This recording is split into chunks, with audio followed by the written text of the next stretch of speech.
Hola a todos, bienvenidos. Estamos aquí en otra entrevista en otra semana y tenemos aquí a Octavio Jiménez, escritor de cómics, con obras como Historia Mexicana X, ¿verdad? Si no me equivoco. No estoy diciendo mal el nombre otra vez. Historia de México X.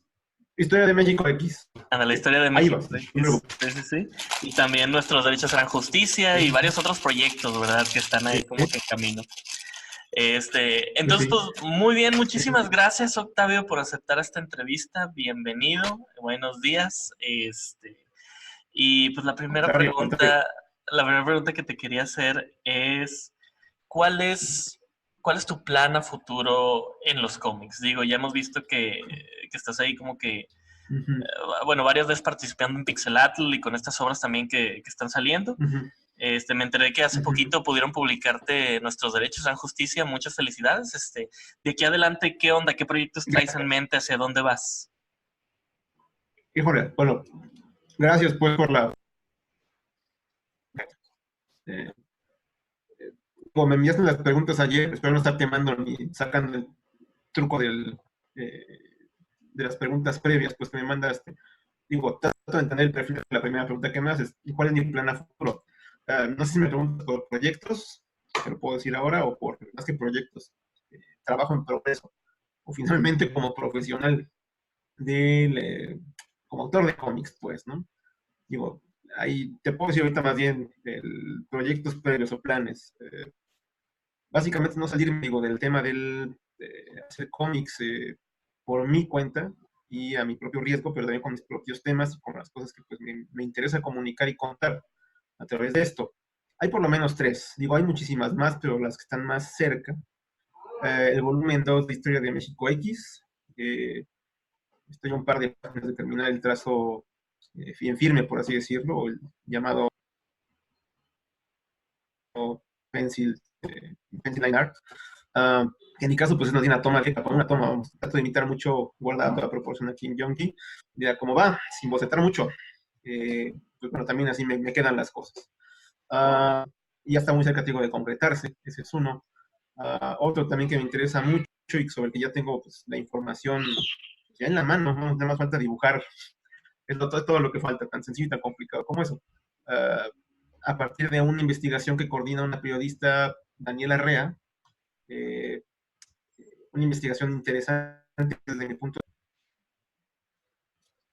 vista dentro del lenguaje de la narrativa gráfica, se llama Cadena de Mando, muy ligado a un trabajo documental en cine que se llama Hasta los Dientes.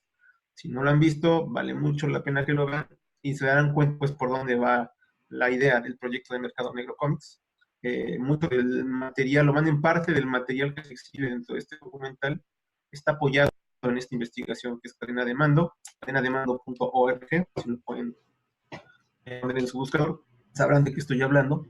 Básicamente de lo que habla a muy grandes rasgos es de las fallas o de la realidad de este país respecto al ejército en las calles, las víctimas laterales o colaterales, como decía un borrachín por ahí, le decían las víctimas finalmente de la imprudencia o de la poca capacitación que tiene y ha tenido históricamente el ejército, pues, ¿no? Y al final del día quien acaba pagando los platos rotos es por un lado las víctimas de detenciones en falso, de retenes militares mal llevados. Por un lado también son gente muy modesta, gente muy poco capacitada con uniforme y con armas, que es el ejército, la tropa más baja dentro del ejército, y al final son el eslabón más delgado, tanto la gente como los soldados de más bajo rango, la cadena, el eslabón más delgado de la cadena, ¿no? Entonces, lo que trato de contrastar aquí, que lo hace muy bien el trabajo de Daniel Arrea, es contrastar las dos versiones, la de los que disparan por un lado y la de los que reciben las balas por el otro, ¿no? Los que sobreviven pues a los encuentros. El tema es ese es uno. Otra línea más es algo que no se ha hecho tampoco aquí en México. Van a cumplirse, ya se cumplieron 10 años de este alzamiento, independencia, no sé cómo llamarle, y por eso es que me interesa mucho lo que ha sucedido en Michoacán, en la región de Cherán. No sé si lo saben, pues, pero podemos hablar de que hay un estado independiente, un municipio independiente dentro del país. Algunos dicen que muy cercano a las comunidades zapatistas, donde ya no hay partidos políticos. Se rigen bajo, quiero pensar, y es algo que tengo que investigar con mucho más detalle, para poderlo contar, que se rigen bajo lo mejor de los usos y costumbres de esa zona, esos y costumbres que vienen desde muy atrás en la historia de este país, y que tienen que ver eso con la preservación del medio ambiente, con la forma de vida. Finalmente, la narcotráfica se llama cadena alimentaria, también no es gratuito, que llevan años padeciendo alamontes, mineras gandallas, narcotraficantes, por supuesto, ahora más bien también traficantes de aguacate, que se está volviendo un gran negocio, pues, muy lucrativo, pues, para traficantes, para gente que finalmente quiere trabajo esclavo a punta de balas, ¿no? Y que esta gente decidió, pues, que eso ya no podía ser.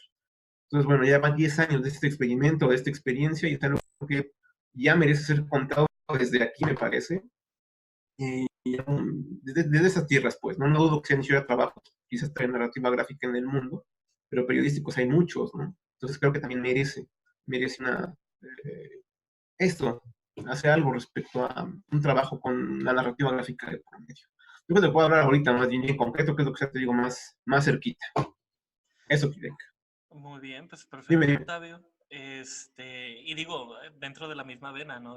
Y de las mismas preguntas que le hago a la mayoría, digo, yo veo que mucho de tu trabajo está fundamentado en investigación, en reportajes, en testimonios, en cosas más verídicas, ¿no? Y esa es la traducción a la narrativa gráfica. Entonces, también tomándose en cuenta, ¿cómo escoges tú con cuáles historias trabajas y cómo las trabajas después de que eliges los temas?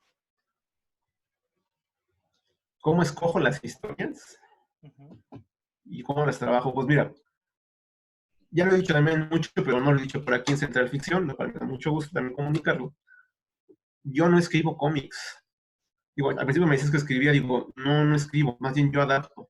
Digo, y no es que no pueda escribir, ¿no? Pero durante mucho tiempo eh,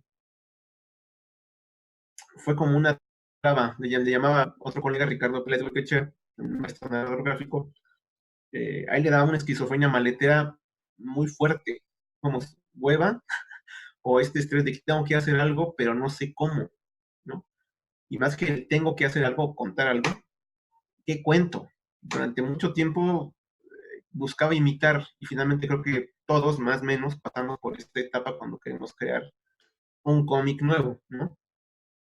A mí me estresaba mucho el hecho de toparme con que ya todo está contado, esta historia se va a parecer a este personaje, o este personaje se va a parecer a esto otro, o este perfil de historia de mundo se va a parecer a esto otro.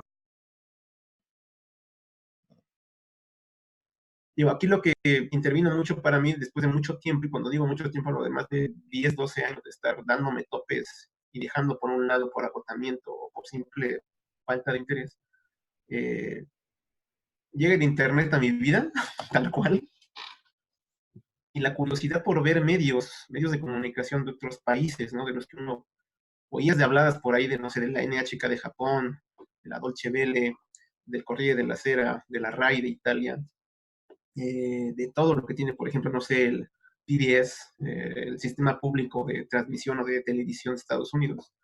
Y que hay cosas bien buenas, de verdad, muy buenas de ver a nivel de documental, a nivel de divulgación de la ciencia, de barras infantiles o de programas para adolescentes con un perfil bien diferente, ¿no?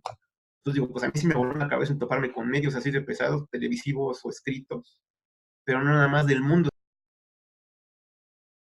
sino también de México, ¿no? Periódicos chiquitos, portales pequeñitos, pues, de otros estados, y pues de otra manera no te enteras, ¿no? Y aparte, pues también, aún así no te enteras de muchas cosas. Entonces dije, aquí hay cosas que contar, ¿no? Un montón de historias que contar, ¿no? Y no digo que sea fácil el adaptar, pues, pero ya el sentarte a leer, el enterarte, al menos a mí te digo, me da esta idea de que hay un montón de muy buenas historias, de las que pues no nos enteramos por esta inmediatez, más en este tiempo, de inmediatez en cuanto a la noticia que va llegando. Somos los primeros en platicarla, pero también somos los primeros en olvidarla, ¿no? De lo rápido que pasa. Entonces creo que un buen soporte para estas historias que te digo no están siendo contadas con la suficiente calma, creo. Se adapta muy bien, me parece, puede funcionar muy bien para pues, contarlo con el lenguaje de la narrativa gráfica. Eso fue.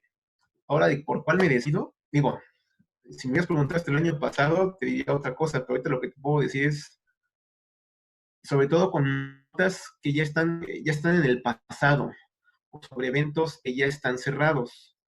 Porque esta novela gráfica de nuestros derechos de la justicia, digamos que es un conflicto que todavía está vivo y que sigue cambiando.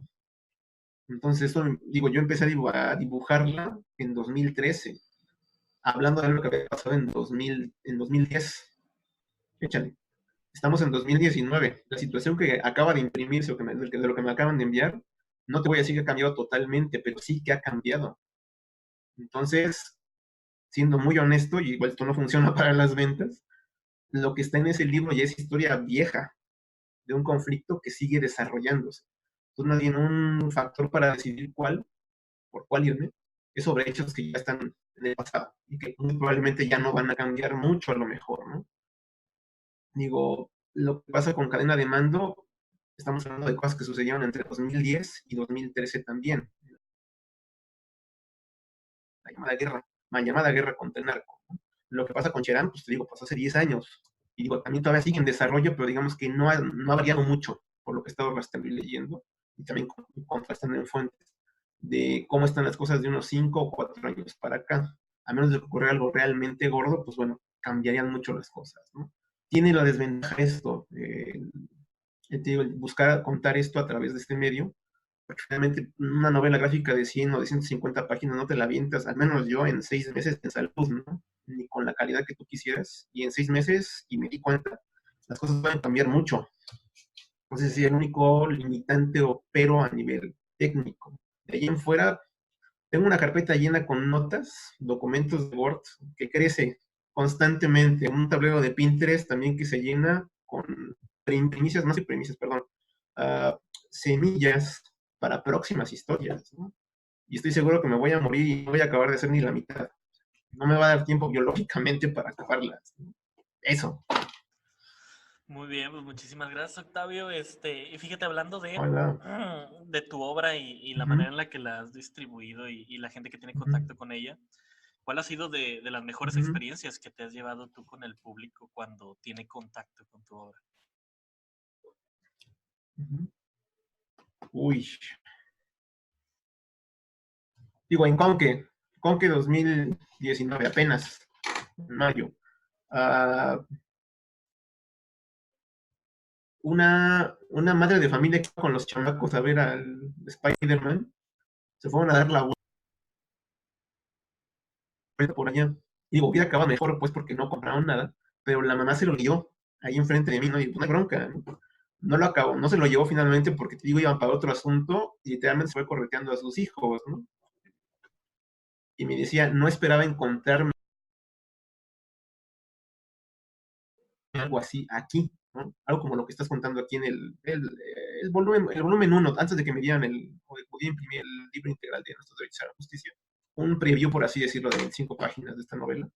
Dice esto, no espero encontrarme algo, contrastar las dos versiones, así aquí, ¿no? Y realmente me da gusto, pues, conversando, me decía finalmente la motivación por la que iba allá, y que finalmente tenía una idea, un tanto, pues eso, con la idea que iban sus hijos, ¿no? De vamos a ver a este chavo que interpreta al Spider-Man, y nada más, ¿no? No tenía en su radar, pues, el que también a través de los cómics, igual así, tamaño de 17 por 21 con 2 grapas, se contaran cosas así de rudas o de cercanas a una realidad como la que vivimos, ¿no? Entonces digo, independientemente de lo que me hubiera acabado en compra o no, yo ya me fui feliz por eso. Y en donde más, en Conque también, uh, una familia, básicamente. Eh, Y a mí me gustó mucho porque hice como mucho trabajo de venta. Ah, no, perdón, no fue una familia, fue una chica. Creo que es paisana tuya, Regia también. Eh, en una de las charlas, la charla pues de presentación de los ganadores de Pixelat, ¿no? Me preguntó así de forma directa, pues, ¿no? ¿Crees que se pueda vivir de hacer cómics? Porque ella ya la había visto antes en la mesa. Se llevó uno de los cómics de Pixelat, de Historia de México X, ya la había visto entonces, pero cuando me pregunta esto allá, le digo de la manera más honesta, mira, yo no lo recomiendo si tu idea es vivir de esto, si estás empezando como autor de cómics, ¿no? No dudo que haya, y tú debes de saber de más, hay una lista de zapatistas, donde ya hay partidos políticos, que se dedican a dibujar, pues para Marvel, para Boom, para Cenescom, para DC, para quienes tú digas, para colorear también, para entintar, hasta para letrear, o algunos también para escribir. Pero desmiénteme si no, la mayoría lo hace por encargo, no como una obra como autor. Se cuentan con los dedos de la mano, me parece, quienes logran pues salir como autores y mantenerse con un discurso propio como autores. Entonces yo le decía, si vas por el lado de vivir alrededor de la industria del cómic, pues hay que alinearse con lo que te piden esas editoriales, con lo que demanda ese perfil de cómic, y pues la cosa es trabajar mucho, y no dudo pues, ¿no? Sea como lo que sea, colorista, dibujante, letrerista, entintador. Ya como autor, yo pensaría, y se lo dije, que no empezaras con ese pie o con esa idea, ¿no? Al menos en México hay una industria, pero sigue siendo muy pequeñita, como para que podamos aguantar, quizá, o que puedan soportar pues la cantidad de talento que puede haber aquí o de cosas que se pueden publicar, ¿no? Digo, Central Ficción es un esfuerzo que va en ese sentido, pues me parece, pero pues ahí vamos, ¿no? Ahí va, ahí va, ahí va. Tú sabrás mucho mejor, ya lo platicarás después, la cantidad de cosas y de decisiones que han estado tomando y también de dificultades que han estado enfrentando. Pues digo, no sé si le contesté lo que quería, ¿no? Como un sí, sí, éntrale, va a haber muchísimo éxito, muchísimo trabajo, montones de buenas experiencias y todo va a ser color de rosa. Pues no, no, no, no, no lo es, ¿no? Digo, es más, yo te recomendaría que no lo hicieras si esa es tu idea, pues. Finalmente yo no empecé haciendo cómics, me lo pensé mucho. Estoy pensando, y se lo dije también, no creo que esto que me está pasando ahorita, en mayo de 2019, debe de haberme pasado hace 20 años, ¿no? Pero me está pasando ahorita. Y digo, y no está pasando porque hora de la casualidad, ¿no? Yo me puse a trabajar y también se dieron oportunidades, ¿no? Pixelat y Secuenciarte no existían hace 20 años, Central Ficción menos, estos concursos de narrativa gráfica internacionales o nacionales no existían. La oportunidad se dio hasta ahora y no quiere decir que me haya topado sentado rascándome el ombligo. Ya llevo un buen rato haciendo esto y me ha costado mucho trabajo. No puedo decir ahora que me gano la vida haciendo cómics, no, la verdad es que no, no es verdad. Y como te digo ahora y se lo dice esta chica, espero que no entres con esa idea, más bien entra con la idea de querer contar algo que te importe y que te involucre mucho como para meterle no 1 ni 2 años a lo mejor muchísimos más, pues, pero con la idea de que es algo en lo que le vas a invertir a lo mejor mucho tiempo. Entonces nadie entra con esa idea, ¿qué quieres contar o qué te interesa en realidad? Intentar el trabajo de otros, escribir por encargo, dibujar por encargo, sin mayor complicación, y darle por ahí, ¿no? Eso yo fue lo mejorcito que me ha pasado interactuando con lectores. Muy bien, muchísimas gracias, Mister. Pensando en cómo empezaste, ¿no? Porque dices que hace 20 años, ¿no? Fue a lo mejor cuando debió de suceder esto. Sí, Este, sí, sí, sí. ¿Cómo empezaste tú en el cómic? ¿O cuáles fueron tus primeros cómics? Lo primero que a ti te abrió los ojos a decir, ah, cabrón, sí puedo contar cosas con este medio.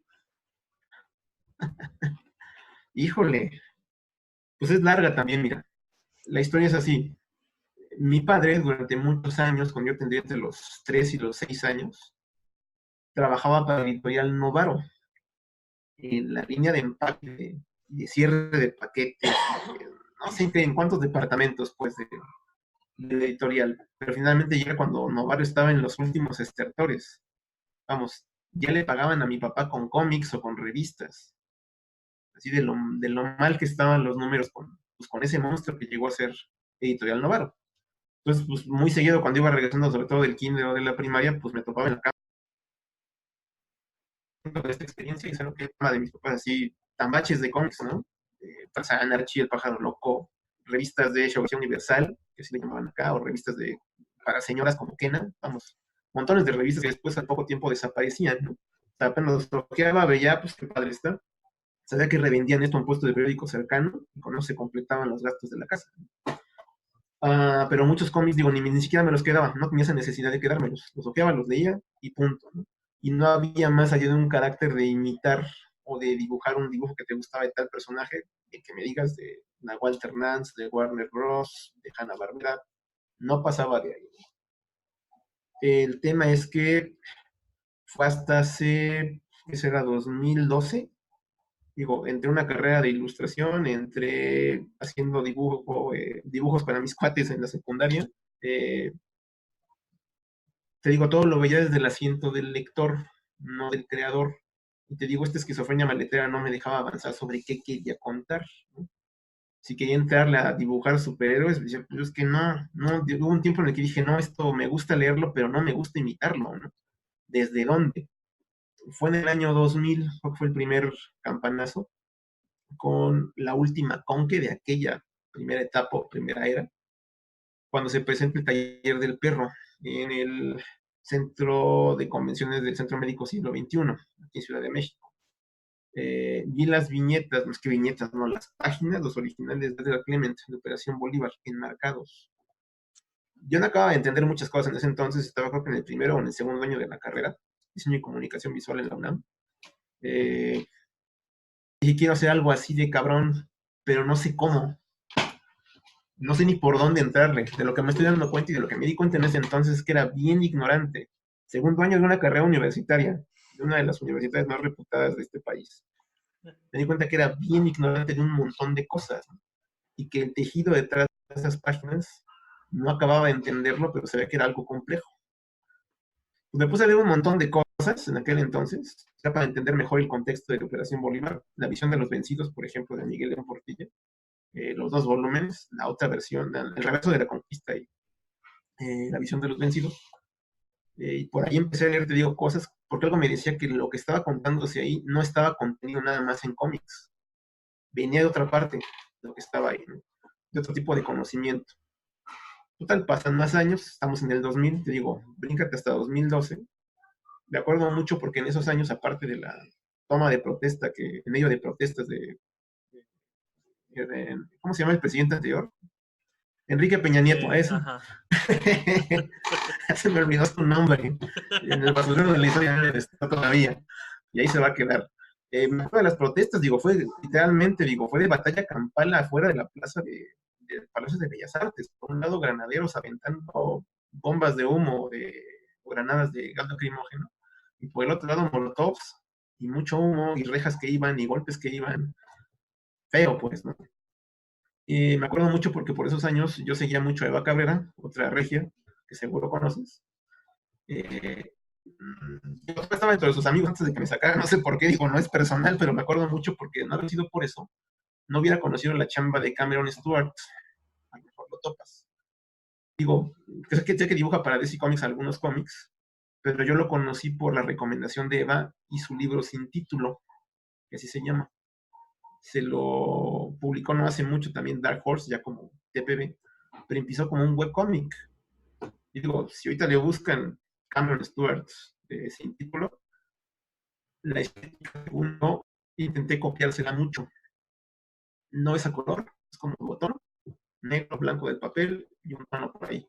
Es idéntico al que yo uso en Nuestro Derecho a la Justicia, ¿no?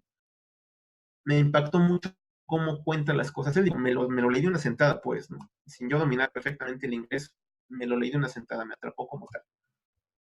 Y ya dije yo con mucha seriedad, bueno, ¿por qué no te pones a hacer tu webcómic ya, ¿no? Ya ponte a hacer un cómic en forma.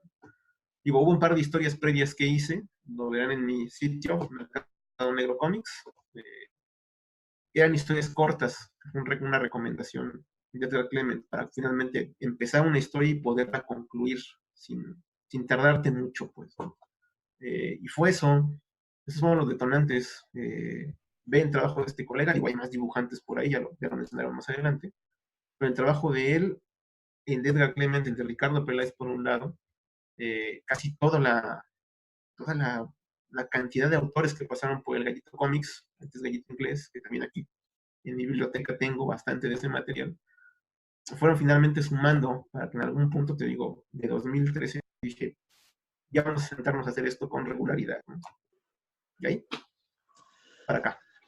Pues perfecto, muchísimas gracias. Y creo que más o menos me contestaste la última pregunta también, mister, que es la de Uh -huh. ¿qué artistas mexicanos recomiendas? ¿No? Decías Clement, Uh -huh. Peláez, Eva Cabrera, ¿algún Uh otro -huh. que quieras agregar o que se te ocurra ahorita?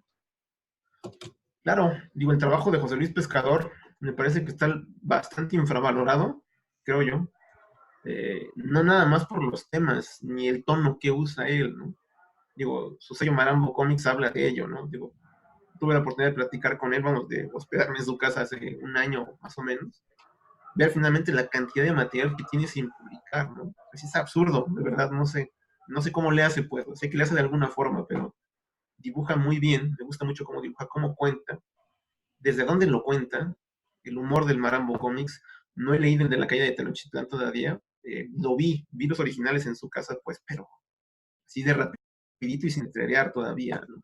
Ya ver el libro acabado, el producto terminado, digo, no quiero tener expectativas tan altas, digo, sé que él no decepciona, pero finalmente quiero ver qué onda, pues. Él, por ejemplo, lo recomiendo mucho. ¿Quién más de aquí?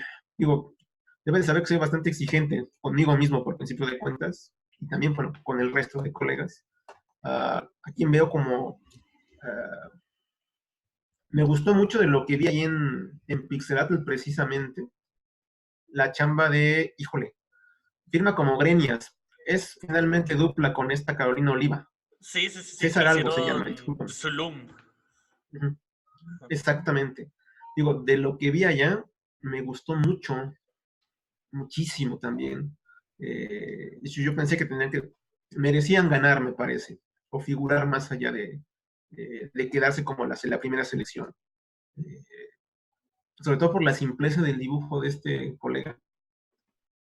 La historia como tal, digo, me tomé el tiempo de leerlo, me lo prestan pues para leerlo en una tablet. Ahí hay algo, creo. Me parece que hay algo que merece la pena ser explorado, creo yo. Eh, Más allá de afinidades respecto al cómo o al qué, necesito leer completa la historia o se antoja pues como para que le den secuencia pues, ¿no?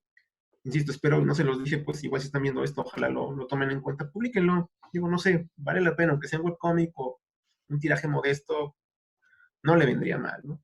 Uh, la ganadora del segundo lugar, por aquí debo de tenerla más bien, Adriana, me parece que se llama, es de Reynosa, de Tampico, Adriana Godínez o Adriana Pérez, déjame ver, uh, firma como Adriana PPR en, en Facebook, la ganadora del segundo lugar como tal, la segunda mencionada del Pixelatl. Yo, pese a que la manera en la que dibujan no es que no me guste, no conecto, para no ofendernos.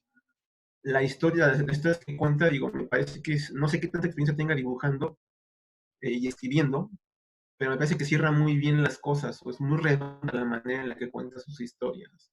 Y también digo, sé que no se dedica al 100% a esto, sé que tiene otra chamba, uh, pues me parece que debería dedicarle como más horas en algún momento a, pues no solo hacer ilustración a lo que haga por encargo, ¿no? Sino también a contar estas cosas. Y digo, ahí sí puedo decir que he conectado con pues, la mayoría de las, son como mini historias que hay en su libro, pues he conectado con la mayoría, ¿no? Por un lado, por otro, me parece que es digno de estar ahí al pendiente de ver qué hace y qué propone, ¿no? Y pues de lo que he visto últimamente es eso. Digo, no me molesta el trabajo de Augusto Mora, me gusta más personalmente un autor que casi nadie conoce, bueno, si tú lo conoces, seríamos creo que el segundo que lo conoce, se llama Vicente Rico, firma como Ricomics en Facebook. Yo creo que su trabajo es muy bueno, muy, muy bueno. Creo que Dime, dime. sí, ajá. Si no, búscalo ahí en Facebook. El tema con él es que no deja de hacer ilustración ni cómic, tampoco vive de esto. Y me parece que también tiene por ahí ideas muy buenas, creo que para grandes historias, pues. Digo, no te espolvoreo nada. Tiene una idea, ya subió un par de ilustraciones con un Memín Pingüín, sí, Memín Pingüín, pero adaptado a estos años que vivimos ahora, ¿no? Tengo una idea de reivindicar o de visibilizar un asunto de racismo y de clasismo que desde el tiempo del primer Memín estaba ahí, pero era jocosón, pero finalmente está mutado mucho y ha cambiado mucho, ¿no? Entonces te digo, se ha aventado un par de cartones, así de casi como caricaturas políticas, Ujú. con un memín muchísimo más actualizado. Sí, Bembón, Simón muy, muy, muy prieto, pero con otra idea muy diferente. Te digo, valdría la pena, mucho, lo he dicho, ¿no? Si pudiera te pagaría porque te aventaras una historia, desde donde él escribe, pues mucho desde la política, la sociología, es lo mismo que te decía antes, nada más para ver qué haces. Finalmente, se dijo por ahí, o lo dijo Luis Gantús en algún momento, que Sixto Valencia pues dejaba abiertos los derechos para usar al personaje, ¿no? Digo que darle como revamp, por así decirlo, hablando de estos anglicismos, un revamp a Memín Pingüín, a su círculo de cuates y al México de 2020, ya no el de los 40 o de los 50 cuando empezó el personaje. A mí se me hace muy interesante, sobre todo por el tono que usa Vicente Rico.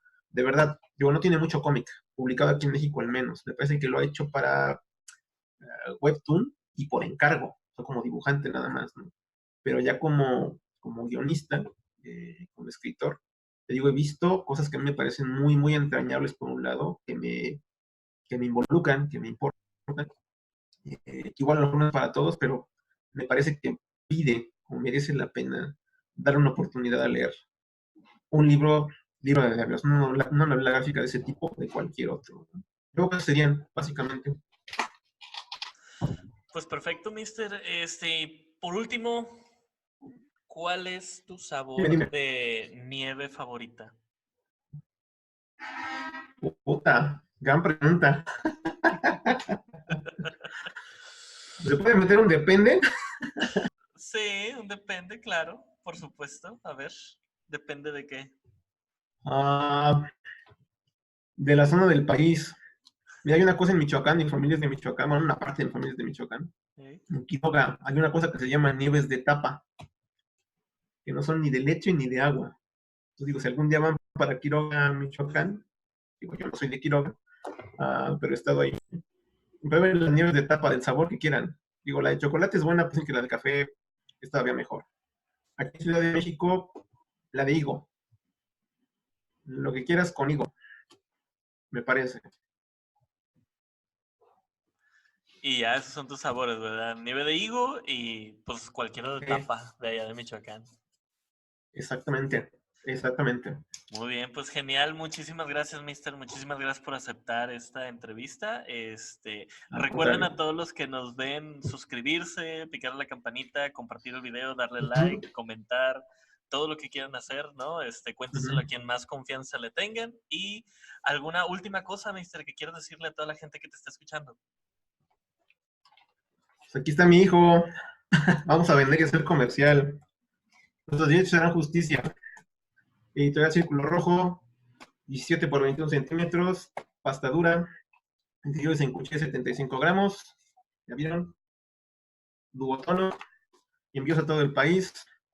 Va con detalles y cortesías, por tener buen gusto, como les digo en el post donde lo anuncio. Limitado a 100 piezas. Bueno, ya como 91, yo creo, y descendiendo como tal. No voy a importar desde España libros, esto me lo imprimieron en España. Y pues ustedes saben que es carísimo importar, así es que bueno, la idea es poderlo imprimir aquí en México también, y en eso también estoy trabajando. Pero bueno, las primeras 90 y tantas piezas, pues bueno, van selladas y firmadas por el autor, numeradas, y pues nada, dense prisa como tal. No me van a quedar, supongo que a final de año, pero bueno, gracias pues, Kirek, muchísimas gracias por la consideración y por el tiempo. Estamos al pendiente de lo que haga Central Ficción, y pues nada, también a lo que haga Comics Masters. Muchísimas gracias por su tiempo. No, hombre, gracias a ti, Octavio. Y pues nos estamos viendo. Hasta luego, cuídense. Encantado. Gracias.